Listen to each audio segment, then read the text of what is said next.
Okay guys, ginawa ko tong video na to para sa mga Pinoy na mahirap katulad ko.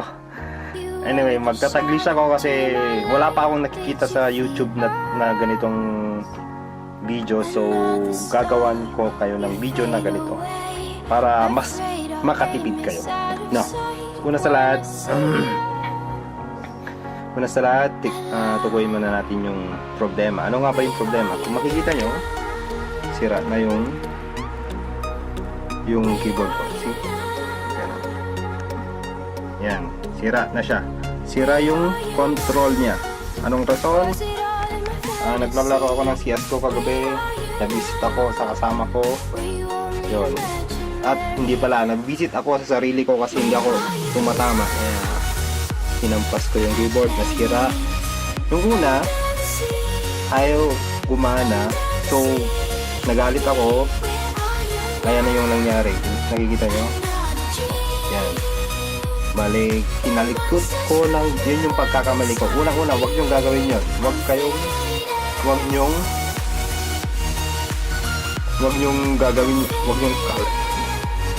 kalkalin ng kalkalin o kaya bago kung hindi nyo alam yung ginagawa nyo. Yun yung mali ko eh. Bale, tinanggal ko kung ano yung tinanggal ko, wala akong tools, etc. Ngayon, ito yung ang hindi ko alam ang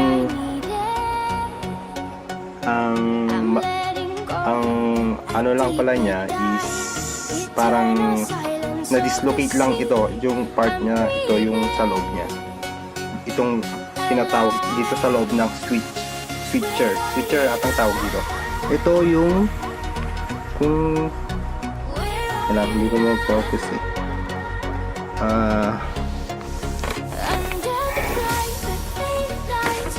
Makikita nyo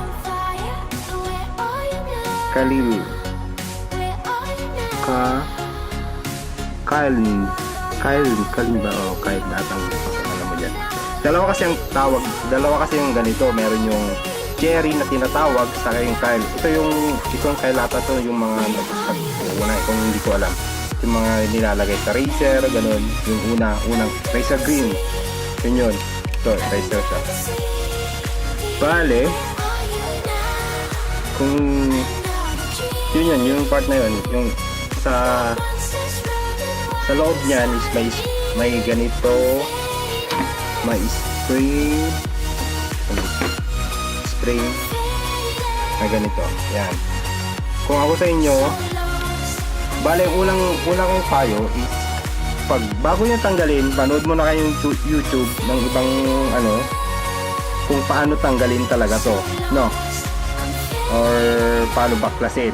Kasi ako, binaklas ko, hindi ko alam, nakakabit pala mismo dito sa may, hindi ko alam ang tawag dito. Yan, nakakabit siya. Yan yung sa may black.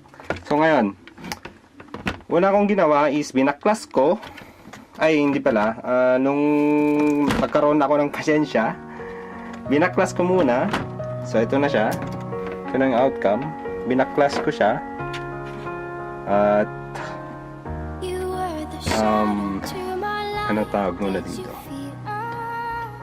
Naging ganito na siya. Ingat kayo kasi medyo sensitive yung mga part na to eh. Yun ang sabi sa ibang comment sa YouTube, ibang YouTube vlog. So, anong pan na to? Dragon War. Ito yung sa kapatid ko. Binili lang niya sa akin to, kaya alam niyo naman, mahal ang mechanical keyboard, kaya ayusin ko to, itong keyboard na to. Yun. At is pa, take note, ito pala, sabi sa YouTube, isa pa kung hindi nyo alam, pwedeng palitan to, no? Switcher na tinatawag. Magkakaibang kulay kasi yan, yung brown, ganon, gold. Meron silang tinatawag na yung speed, ata yun. Hindi ako nagkapa. Anyway, tara na.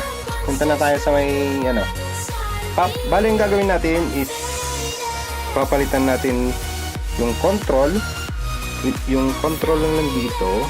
Ito siya. Bale naka-ready na siya daw. Okay. Ito mismo, yung blue saka yung black na nakikita nyo, ililipat natin dito sa ililipat natin dito sa right side. Kasi nga, yun nga, sinasabi ko, nasira ko. Ako mismo nagsira kasi hindi ko alam na yun lang, konti lang pala yung ano, or anong tawag nito, nag-dislocate lang yun sa loob niya, hindi ko alam yung ginagawa ko. Ngayon, mas lalo siyang nasira kasi nga, hindi ko alam, nakakabit siya sa yung LED light niya, nakakabit saka yung mismong itong blue na to, nakakabit siya doon sa red. Ayan, kung mapapansin nyo, yan. Hindi mo yan, ang feel ko hindi to natatanggal kasi nakakabit itong yung switcher na tinatawag sa may bakal na to, sa red. Mechanical keyboard. Anyway, anong mga kailangan natin? Siyempre kailangan natin ng screwdriver. At kanina bumili ako ng ito yung tinatawag nilang desoldering pump. Mamaya, tuturo i-explain ko kung paano ano yun. Kailangan nyo to kung gusto nyo mas madali. Pwede rin yung meron yung ewan ko, pero para sa akin yung mas madali. 74 pesos lang siya. Binili ko sa Ace Hardware. Ito naman is yung tinatawag nilang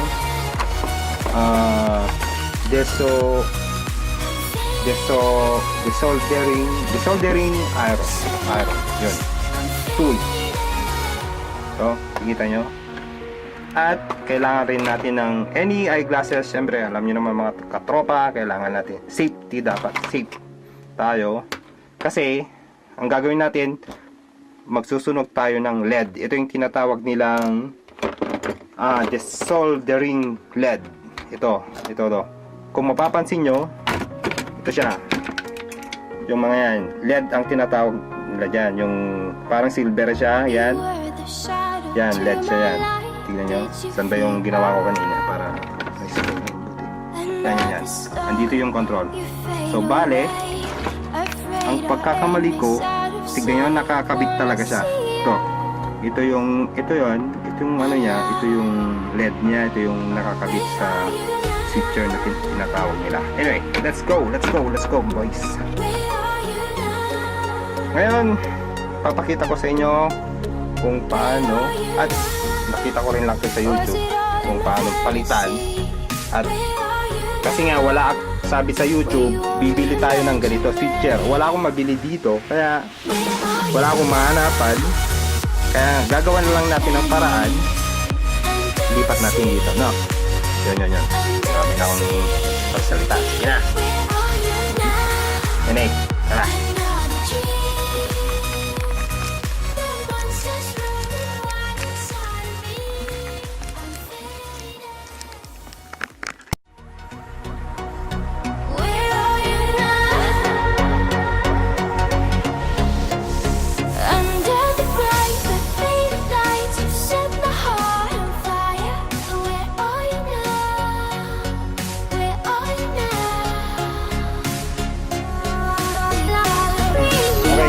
So ngayon tuturo ko kung paano gamitin tong tinatawag nilang pump. Ito yung pag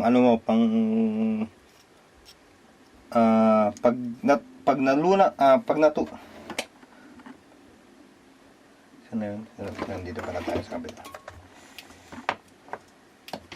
Pag nalusaw, ito yung silver, igaganon natin siya para ano niya yung LED, no? Try natin. Ingat kayo.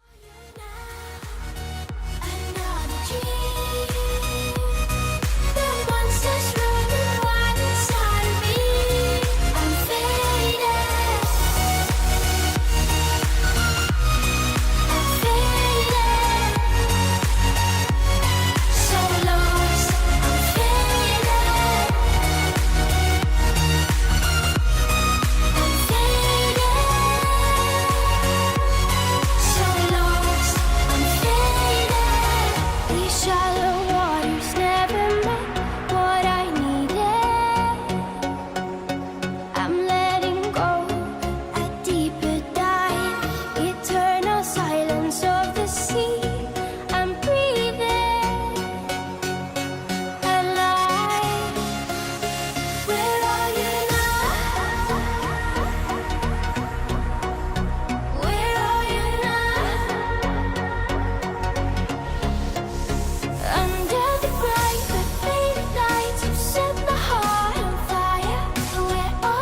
So guys, medyo inapura ko na naman.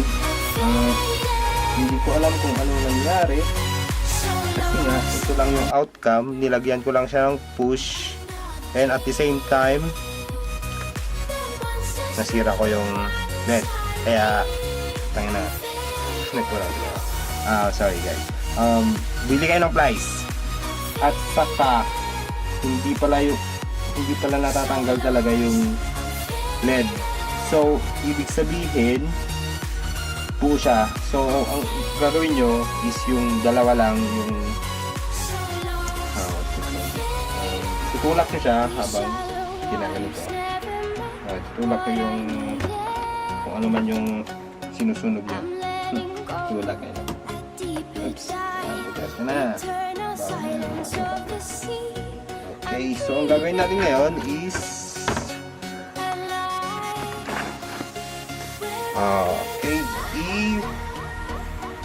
try natin siyang i-fit sa try natin siyang lalagay na natin siya sa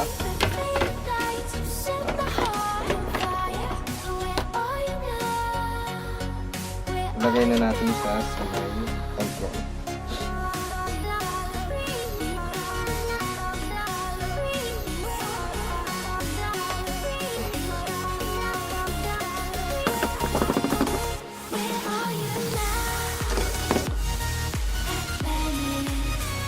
Hello guys, so after 1 hour ata, ito na yung outcome. Kita nyo naman, napalitan ko na siya. Yan. Saka yung likod, papakita nyo ito. Yan. Yun.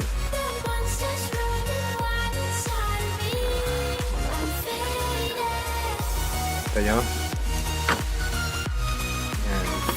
So try natin. Bale, nalagay natin itong control. Saka try natin siya.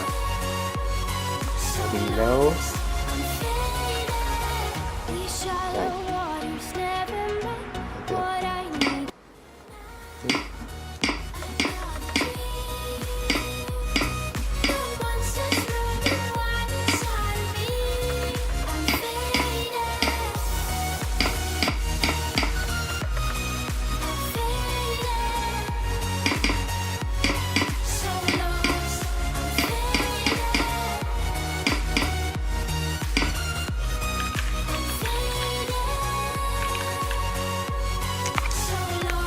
Hello guys, so after mga ilang oras naayos na natin yung keyboard, yung mechanical keyboard ng Dragon War, and most likely nakatipid tayo ng mga 2,000 to 4,000 pesos yun.